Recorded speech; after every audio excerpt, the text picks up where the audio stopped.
부와 귀가 주께로 말미암고 또 주는 만물의 주제가 되사 손에 권세와 능력이 있사오니 모든 사람을 크게 하심과 강하게 하심이 주의 손에 있나이다. 우리 하나님이여, 이제 우리가 주께 감사하오며 주의 영화로운 이름을 찬양하나이다. 서로 화목하라고 하신 주님께서 지금도 우리 가운데 계시는데, 우리는 주님이 함께 하신다는 사실을 자주 망각할 때가 있습니다. 그래서 형제를 늘 사랑해야 하는데 미워하는 죄를 지을 때가 있습니다. 주님의 뜻을 따르지 못하는 어리석은 마음에 용서를 구하며 회개하는 기도를 같이 드립니다. 아버지 하나님, 천지를 지으신 하나님께서 우리와 함께 하시고 십자가에 우리를 대신하여 독생자 예수를 내어주신 주님께서 우리를 지금도 사랑하시는데, 우리는 그 사랑을 받고도 사랑하지 못할 때가 있습니다. 아버지, 용서하여 주시옵소서. 형제를 사랑함에 있어서 늘 항상 언제나 사랑해야 하는데, 아버지여, 우리 마음이 조변석게 할 때가 너무나 많습니다. 용서하여 주시옵시고, 주님이 끝까지 우리를 사랑하신 것처럼 우리 또한 주님을 끝까지 사랑할 수 있도록, 이웃을, 내 형제를, 내 자매를 끝까지 사랑할 수 있도록 주님 역사하여 주시옵소서. 연약한 마음을 고쳐주시고 성령께서 이끌으심으로 말미암아 내 힘이 아니라 하나님이 공급하시는 힘으로 사랑할 수 있도록 역사하여 주시옵소서. 오 주여, 감사하며 예수님의 이름으로 기도하옵나이다. 아멘. 사함의 학인 같이 읽겠습니다. 이 날에 너희를 위하여 속죄하여 너희를 정결하게 하리니 너희의 모든 죄에서 너희가 여호와 앞에 정결하리라. 아멘. 다 같이 일어나서 복음성가 57번 찬양을 드리겠습니다. 교동문 68번입니다. 외치는 자의 소리여 이르되 너희는 광야에서 여호와의 길을 예비하라. 골짜기마다 도두어지며 산마다 언덕마다 낮아지며 고르지 아니한 곳이 평탄하게 되며 여호와의 영광이 나타나고 모든 육체가 그것을 함께 보리라.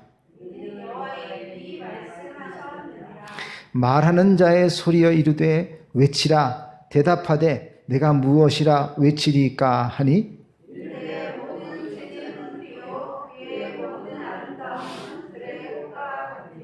풀은 마르고 꽃이 시들면 여호와의 기운이 그 위에 불미라. 이 백성은 실로 풀이로다.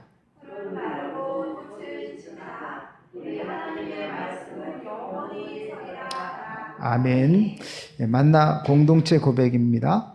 모든 일에 감사하며 사랑합니다. 아멘. 마음을 다하며 하나님을 사랑하고 모든 일에 감사하고 형제를 사랑하는 삶이 되기를 원합니다. 영상 예배를 드리며 실시간 댓글을 통해서 성도의 교제가 풍성하기를 바랍니다. 안미정 집사님, 최강 집사님, 서주인 집사님, 홍현정 성도 집사님, 또 김효수 성도님, 네, 반갑습니다. 네, 밴드에서 진행되는 새벽 예배에 실시간 방송에 많은 참여를 바라고요. 십자말 퀴즈를 지난주부터 내드렸는데 이제 매주 한 번씩 보내드릴 겁니다. 그래서 계속 잘 풀어주시면 뭐 조그마한 선물이지만 함께 나누시도록 하겠습니다.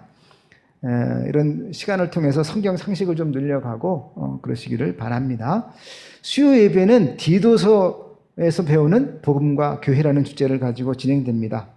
요즘 같은 시절에 복음이 얼마나 중요한지, 교회가 얼마나 중요한지 우리가 함께 살펴볼 만한 이야기입니다. 다음에 2020년도 후반기 성경 요절 암송 대회 테스트를 하겠습니다. 지금 어떻게 테스트해야 되나, 비대면이라서 성경 퀴즈처럼 그렇게 밴드에 올려야 될 것 같습니다. 미리 예상 요절 말씀을 밴드에 오늘 예배 후에 올려놓도록 하겠습니다. 연말정산 소득공제 서류가 필요하신 분들은 말씀하시면 바로 제가 발급해 드릴 수 있습니다. 소득공제 받으신 혜택에 필요하신 분은 말씀하시기 바랍니다. 연약한 성도들에서 계속 기도해 주시기 바랍니다. 네, 하나님 말씀 보겠습니다. 창세기 28장 6절에서 9절입니다. 에서가 본즉 이삭이 야곱에게 축복하고 그를 밧단 아람으로 보내어 거기서 아내를 맞이하게 하였고 또 그에게 축복하고 명하기를 너는 가나안 사람의 딸들 중에서 아내를 맞이하지 말라 하였고 또 야곱이 부모의 명을 따라 밧단 아람으로 갔으며 에서가 또 본즉 가나안 사람의 딸들이 그의 아버지 이삭을 기쁘게 하지 못하는지라 이에 에서가 이스라엘에게 가서 그 본처들 외에 아브라함의 아들 이스마엘의 딸이요 느바요의 누이인 마할랏을 아내로 맞이하였더라. 아멘. 찬송가 310장 찬양 드리며 준비한 예물 함께 봉헌합니다. 나는 성경이 구원의 지혜를 주는 하나님의 말씀을 믿습니다. 오늘 말씀 제목은 무엇을 보고 사는가입니다. 보고 배운다고 하죠. 무엇을 보는가에 따라서 사람은 달라집니다. 타고난 기질도 있지만 보고 듣는 것이 또 생각하는 것이 우리의 말과 행동으로 나옵니다.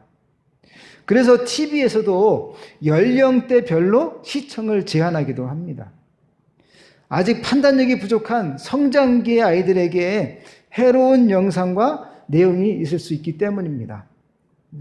유년기의 아동들은 아직 세상을 올바르게 해석하지 못합니다. 어떤 학자는 가장 악한 해석자다 이렇게 말하기도 합니다. 그래서 더욱 좋은 컨텐츠들을 보아야 됩니다. 이 시기에 아이들 마음 가운데 하나님 나라가 건축될 수 있도록 그렇게 양육해야 합니다. 우리 유치부 아이들도 성결 마을에서 하는 영상을 보고 예배 드린다고 하는데 사실은 그 예배 시간은 일주일에 잠깐 십몇 분밖에 안 될 것 같아요. 그죠? 근데 그 외에 수백 시간 이상을 수십 시간 이상을 다른 유튜브들을 막 보고 보죠. 그죠?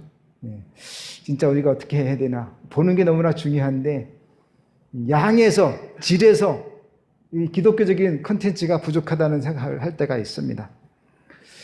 성인이라고 별반 다르지 않습니다. 하루에도 수만 가지의 데이터들이 생성되고 방송과 또 인터넷, SNS를 타고 우리에게 전달됩니다. 노출 빈도가 높은 제품일수록 판매량이 늘어나니까 기업들은 광고에 10초, 20초에 사활을 걸고 굉장히 많은 돈을 투자합니다. 그래서 광고에 나오는 연예인들 주가가 높죠. 그렇죠? 특히 신뢰성 있는 연예인들은 굉장히 높은 출연료를 받습니다. 제가 말씀드린 것은 보는 것이 중요하다는 이야기를 하는 겁니다. 간혹 막장 드라마에 너는 뭘 보고 배웠냐? 이렇게 하는 대사가 나올 때가 있습니다. 특히 가정사에 문제가 있을 때 그 부모에게서 뭘 보고 배웠냐는 식의 말이 나오는 거죠. 물론 다 맞는 말은 아닙니다. 하지만 사람은 어느 정도 보고 자란 환경에 영향을 받게 되어 있습니다. 오늘 본문에서는 자신만의 주도적인 인생을 살았지만 보고 따라하며 잘해보려고 했던 한 사람이 등장을 합니다. 바로 에서입니다. 오늘 본문에 보게 되면 본즉이라는 말이 2번 나옵니다. 6절에도 나오고 8절에도 또 본즉하고 나오죠. 에서는 무엇인가를 봤습니다. 그리고 생각했습니다. 그리고 생각한 바를 실행에 옮겼습니다. 그 결과가 어땠을까요?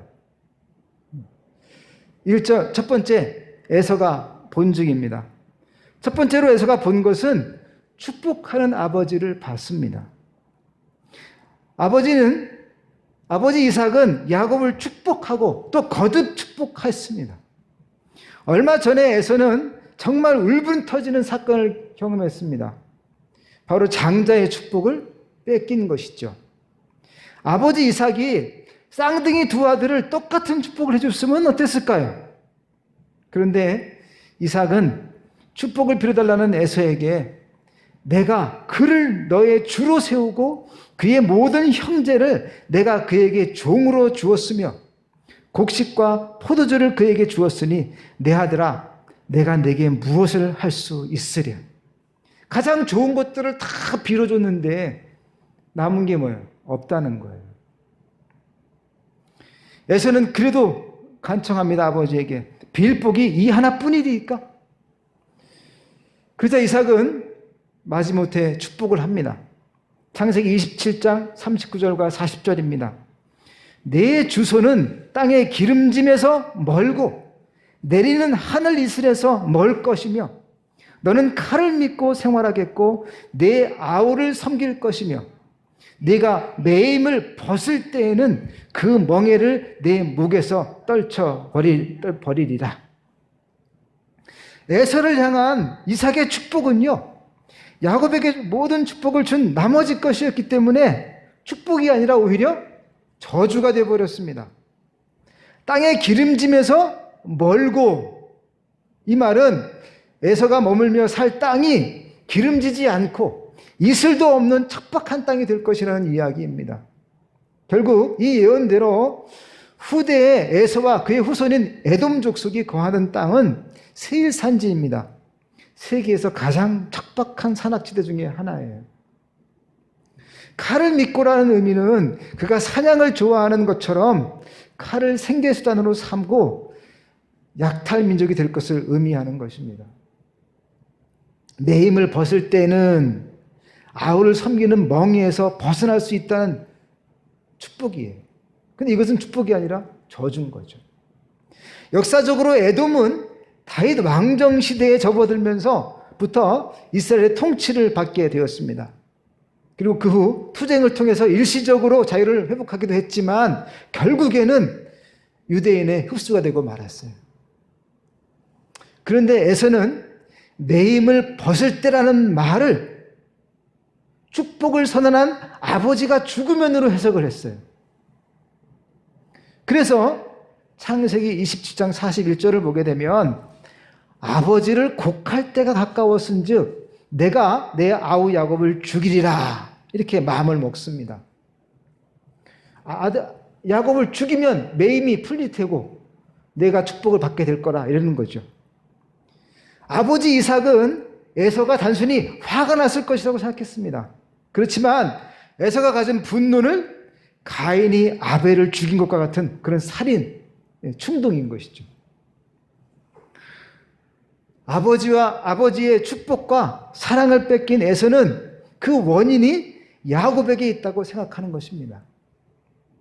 하와에게 책임을 전가했던 아담처럼 어떤 문제가 생기면 우리는 가인처럼 또 에서처럼 남 탓을 하게 되는 거죠.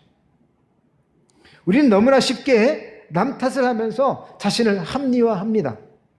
이런 행동은 또 다른 어리석음을 낳습니다. 탓하기를 멈추고 자신을 잘 성찰해야 합니다. 그런데 아버지가 또 야곱을 거듭 또 축복하고 있는 겁니다. 에서의 마음이 어땠을까요?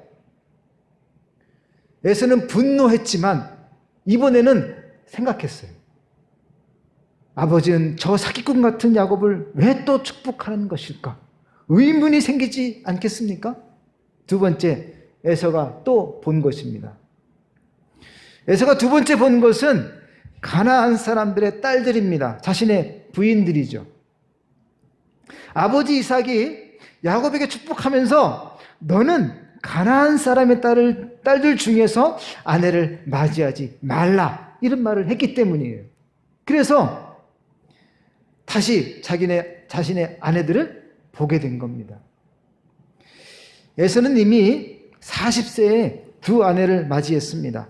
창세기 26장 34절에 보면 에서가 40세에 헷 족 부에리의 딸 유딧과 헷 족 엘론의 딸 마스맛을 아내로 맞이하였더니 바스맛을 이렇게 이야기하고 있습니다.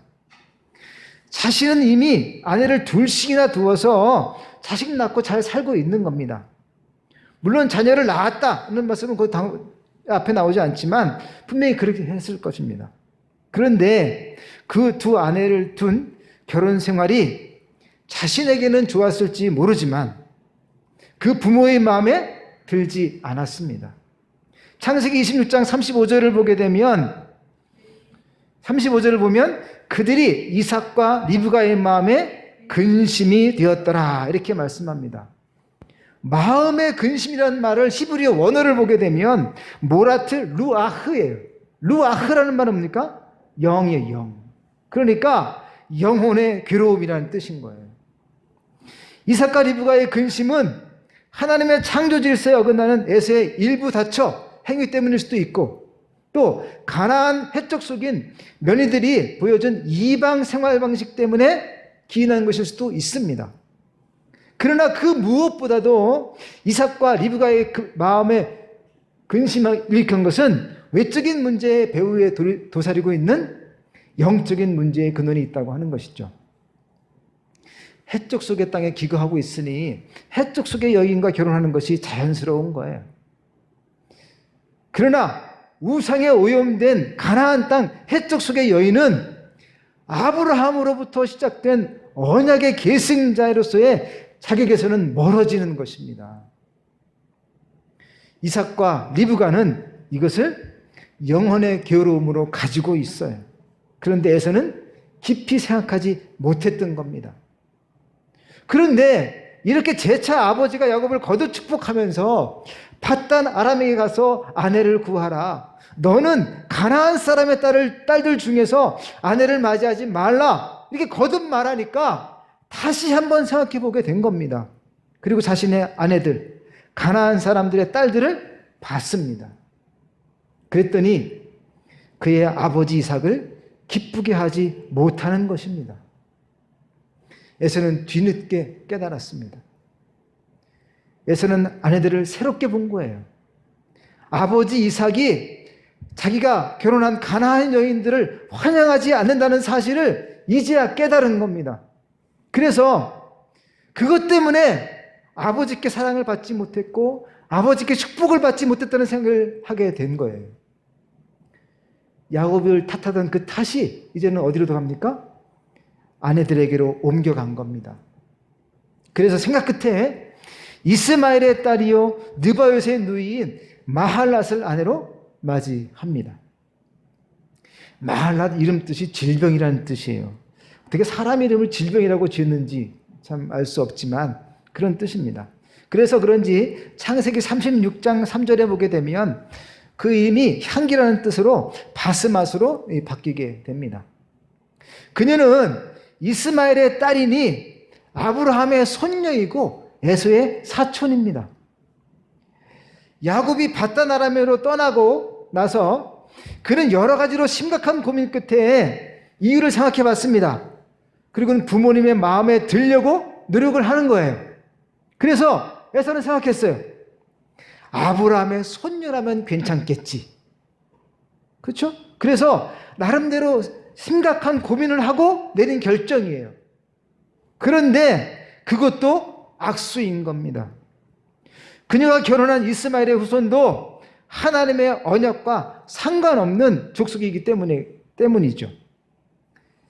이렇게 한번 불순종하는 악수를 두게 되면 후에도 또 다른 악수를 두게 됩니다. 거짓말이 또 다른 거짓말을 낳습니다.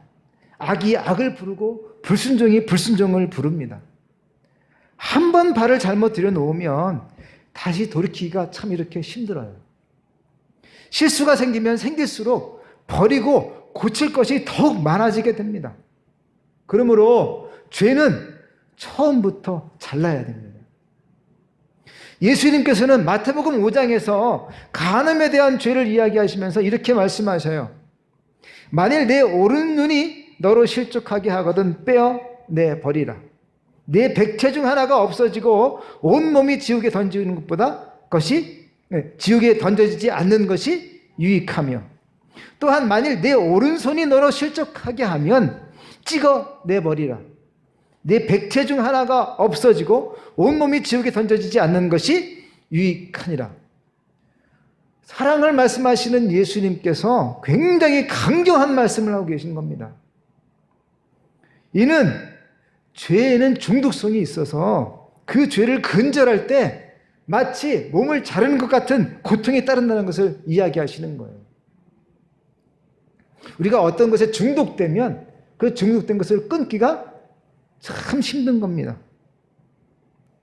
에서는 문제의 본질이 무엇인지를 모르고 있는 거예요. 차라리 두 아내의 이방적인 요소를, 즉 우상을 숭배하던 관습을 다 깨버리고 하나님을 예배하는 삶으로 바꾸도록 해야 합니다. 그런데 그 길이 어려운 거예요. 손을 자르는 것처럼, 눈을 빼는 것처럼 힘든 거예요.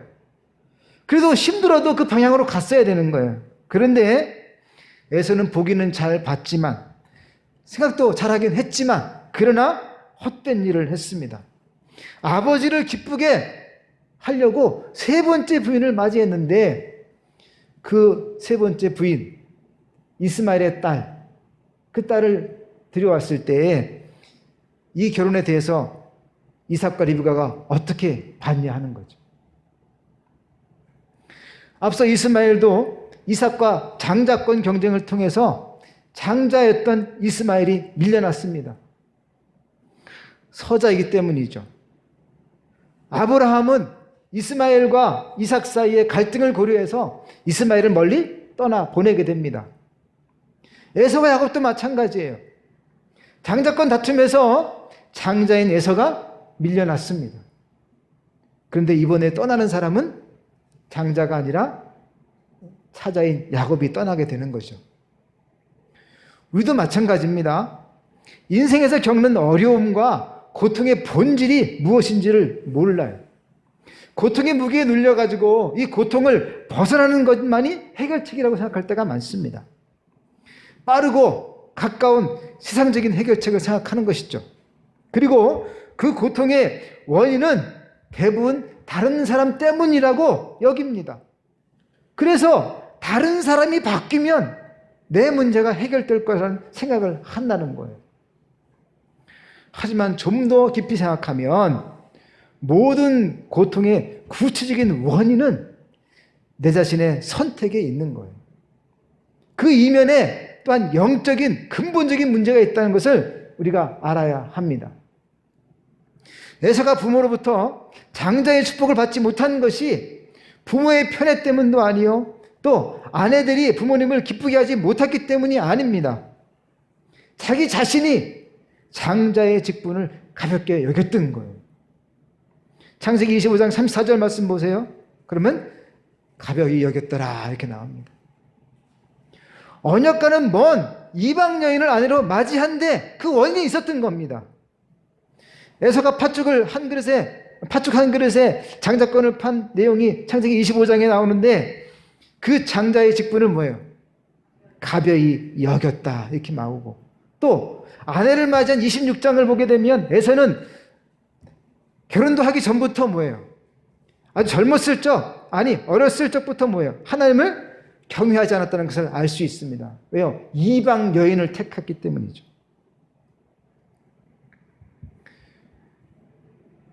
사냥을 잘하는 에서는요, 자신의 힘과 기술을 믿고 하나님을 의지하지 않았습니다. 그래서 가난한 자가 복이 있는 겁니다. 연약함을 가지고 있는 야곱, 동생이라고 하는 장자를 직분을 쌍둥이인데도 장자의 직분을 받지 못했다고 하는 열등감을 가진 야곱, 그 야곱은 뭐예요? 하나님의 축복을 갈망하게 되는 거예요. 연약한 자, 가지지 못한 자가 뭐예요? 더 복이 있는 거예요. 그래서 에서는 힘과 한양기술 그리고 장자라는 기득권을 가지고 태어났기 때문에 하나님을 찾은 이유가 없었던 겁니다. 그렇지만 야곱은 유약함과 갖지 못한 장자권으로 늘 배가 고팠어요. 그러니까 하나님의 축복을 간절히 바랐던 겁니다. 여러분은 얼마나 배가 고프십니까? 아직 점심 먹기 전이니까 배고프시겠죠? 그런데 그 배고픔이 육적이고 세상적인 건가요? 아니면 영적인 하늘에 속한 것입니까? 세 번째, 나는 무엇을 보았는가입니다. 우리는 에서의 바라봄을 통해서 교훈을 얻을 수가 있습니다. 첫 번째 처음에서는 축복하는 아버지를 봤습니다. 아버지만 기쁘게 하시면 되는 줄 알았어요. 그래서 아버지를 기쁘시게 할 사냥감을 잡아와가지고 요리를 해드려야지 하고 급하게 사냥터로 나갔습니다. 왜요? 맛있는 요리 해가지고 아버지 대접하고 축복을 받으려고 했어요. 하지만 에서는 축복하는 아버지는 봤지만 축복의 근원인 하나님을 보지 못한 것입니다.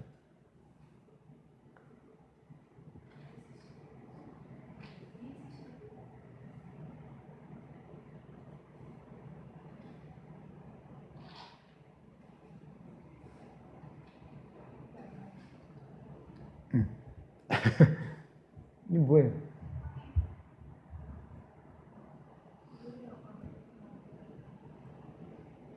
네. 네.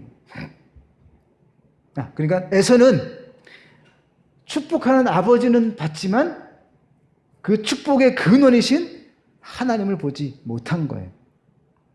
서열을 보고 자신의 뛰어난 힘과 사냥 실력을 봤습니다. 그리고 장자의 직분을 가벼이 여겼어요. 그러나 하나님께서는 육체의 서열을 보신 것이 아니라 하나님을 바라보는 믿음의 계승자를 보신 겁니다. 두 번째, 에서는 세상적인 성공을 바라봤습니다. 하나님께서는 육체적 계보보다 언약의 계보를 중요하게 생각하십니다. 아브라함이 이스마엘을 낳았지만 하나님께서는 약속한 대로 이삭을 주셨습니다. 에서는 아버지 이삭과 큰아버지 이스마엘을 보면서 그러한 상황을 잘 알았을 거예요. 그런데 깨닫지 못했어요. 에서는 언약을 가볍게 여겼습니다. 왜 그랬을까요? 현실적으로 볼 때 달랐기 때문에 그래요. 당시에 쫓겨난 이스마엘의 자녀들은요, 12명이나 됐어요. 창세기 25장 12절부터 보게 되면은 이스마엘의 자녀는 12명이고 그 12명은 다 각 2령이에요. 2령. 다 지도자였어요. 그러니까 한 나라의 뭐예요? 부족국가 왕이었다는 거예요. 그런데 자신의 아버지는 누굽니까? 네, 자신의 아버지는 우물가에 있는 쌍둥이 아빠에 불과한 거예요. 그것도 에서와 야곱이 장자권 다툼하다가 야곱은 어때요? 바단 하람으로 멀리 떠나보내는 거예요. 이렇게 볼 때 누가 더 부흥한 겁니까? 이스마엘이 부흥했죠. 12나라가 됐는데 이삭은 그냥 한 동네 쌍둥이 아빠인 거예요. 그러니 에서의 눈에 누가 더 좋아 보였겠어요? 누가 더 부흥해 보였겠어요? 누가 더 하나님 약속을 받은 것처럼 보였겠습니까? 그래서 그는 세상적으로 부흥한 이스마엘의 딸이면 아버지를 기쁘게 할 수 있겠구나 라고 생각한 겁니다. 그런데 그것도 언약과는 거리가 먼 세상적인 선택이었던 겁니다. 믿음은 상황적 현실이 아니라 언약을 붙잡고 내일을 바라보는 것입니다.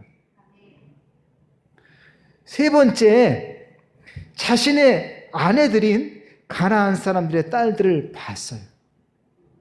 에서는 이삭이 야곱에게 불신결혼하지 말라고 명령하는 것을 봤습니다. 너는 가나안 땅 여인을 부인으로 삼지 말아라. 바단 하람으로 가라. 네 외삼촌에게 가서 그의 딸들 중에 택하라. 성경은 부모가 자녀에게 불신결혼하지 말라고 명령해야 한다고 가르치고 있습니다. 그렇게 축복해야 한다고 말씀하고 있어요. 에서가 또 본즉 자신의 아내들인 가나안 사람의 딸들을 보니까 이삭을 기쁘게 하지 못한다는 것을 알았던 거예요. 그래서 아버지를 기쁘시게 할 또 다른 아내를 맞이했던 겁니다. 하나님 믿지 않는 이방 여인에게서 가능성을 보지 못한 거예요. 그런데 그 선택도 악수였던 거죠. 어떤 주석가는 그렇게 말합니다. 에서가 아버지의 축복을 받지 못한 아픔으로 인해서 동병상련의 이스마엘에게로 가서 그 딸을 아내로 맞이했다는 거예요. 유유상종이라고 그러죠. 같은 아픔이 있는 거죠. 이스마엘도 또 에서도 같은 아픔이 있는 거예요. 그러니까 장자의 축복을 받지 못했다고 하는 쓴뿌리를 가진 에서가 서자이기에 축복을 받지 못한 쓴뿌리를 가진 이스마엘의 딸을 아내로 맞이한 것입니다. 그런데 여러분, 좋은 만남과 연합은 하나님께서 기뻐하시는 결과를 만들어내지만, 그러나 쓴뿌리가 있는 사람들의 만남과 연합은 쓴뿌리가 치유되는 것이 아니라 그 쓴뿌리가 더 깊어지게 되고 또 커져서 하나님을 대적하는 결과까지 갈 수가 있다고 하는 것이죠. 쓴뿌리가 있는 사람들은요, 서로에 대해서 자신의 부족함을 채워줄 빚쟁이로 대합니다. 그러니까 늘 빚쟁이니까 어때요? 힘든 거죠. 믿음의 자녀들에게도 쓴뿌리가 있습니다. 그런데 믿지 않는 자녀들에게 있는 쓴뿌리는 믿음이라고 하는 산을 넘어야 되는 거예요. 그러니까 더 연합하기가 힘들어지는 겁니다. 삶의 근본적인 가치관이 다르기 때문에 그런 거예요. 그럼 어떻게 할까요? 그 쓴뿌리를 해결하려면, 그 치유하려면 일반적인 상담 가지고 되지 않아요. 완전한 치유가 되려면 성령의 충만한 사람이 함께 해야 됩니다. 그리고 하나님의 역사가 있어야 돼요. 예수님을 닮은 희생적인 사랑이 없이는 배우자를 구원하기가 너무나 힘든 것입니다. 주님이 우리를 위해 희생하셨던 것처럼 우리도 믿지 않는 형제를 위해서 희생하지 않으면 힘들어요. 이러한 불신앙적인 쓴뿌리는 영혼의 문제이기 때문에 반드시 영혼의 문제를 해결할 수 있는 성령님의 터치가 필요한 겁니다. 믿지 않는 배우자가 믿는 배우자의 그 삶의 삶 속에서 예수님의 사랑을 봐야 돼요. 그래야 구원의 길이 열리는 겁니다. 우리 만나교회도 이런 가정이 있긴 하지만 많이 힘들고 애쓰고 있는 줄 압니다. 네. 그러나 끝까지 그 믿음의 경주를 잘 하시기 바랍니다. 그런 의미에서 한번 외쳐봅시다. 모든 일에 감사하며 사랑합니다. 나는 당신을 주님의 사랑으로 사랑합니다. 반하는 사랑은 순식간이지만 희생하는 사랑은 힘든 겁니다. 좀 오래된 이야기지만 북한에서 성질이 더러운 남편이 있었어요. 아내가 교회를 가면 꼭 쫓아가서 머리끄댕이를 잡고 끄집어 데려옵니다. 그리고는 핍박하고 구타를 합니다. 그때마다 아내가 부엌에서 앉아가지고는 울면서 찬양합니다. 내 주를 가까이 하게 함은 십자가 짐 같은 고생이나 내 일생 소원은 늘 찬송하면서 주께 더 나아가기 원합니다. 그러면 또 그냥 막 소리 지르는 거죠. 전에 옆에 있는데 또 노래한다고. 그러는 가운데 6.25 사변이 터져가지고 이 남편이 인민군으로 징집되어 전쟁터에 나갔습니다. 전쟁하다가 미군에게 포로로 잡혔어요. 근데 얘기를 들어보니까 예수 믿는 사람들은 놔준다는 거예요. 살려준다는 거예요. 그래가지고 나도 좀 살아야겠다. 이래가지고는 가서 이야기를 했습니다. 뭐 손짓 발짓 다 하고 또 옆에 있는 사람이 통역을 해줘가지고 예수 믿는 사람이라고. 그랬더니 미군 장교가 그러면 주기도문 해보시오 했더니 주기도문 잘 못 외운다고. 그럼 찬양을 한번 해보시오 그랬어요. 근데 문제는 아는 찬송가가 있어야 말이죠. 근데 갑자기 딱 생각났어요. 매일 내가 때리면 부엌에 앉아가지고 뭐예요? 아내가 부르던 읊조리던 그 멜로디가 생각난 거예요. 근데 가사가 생각나요, 안 나요? 멜로디는 생각나는데 가사는 생각 안 나요. 그래서 시작합니다. 내 주를 가까이 하게 함은 십자가 짐 같은 고생이나 그 담은 몰라도 살고는 싶구나. 하나님 부디 살려주시오. 근데 통과! 그러는 거예요. 미국 사람이니까 한국말을 모르잖아요. 그래서 풀어져서 살아났다는 겁니다. 그리고는 이제 남한으로 내려왔어요. 근데 아내는 같이 못 내려오고 했다는 이야기가 있습니다.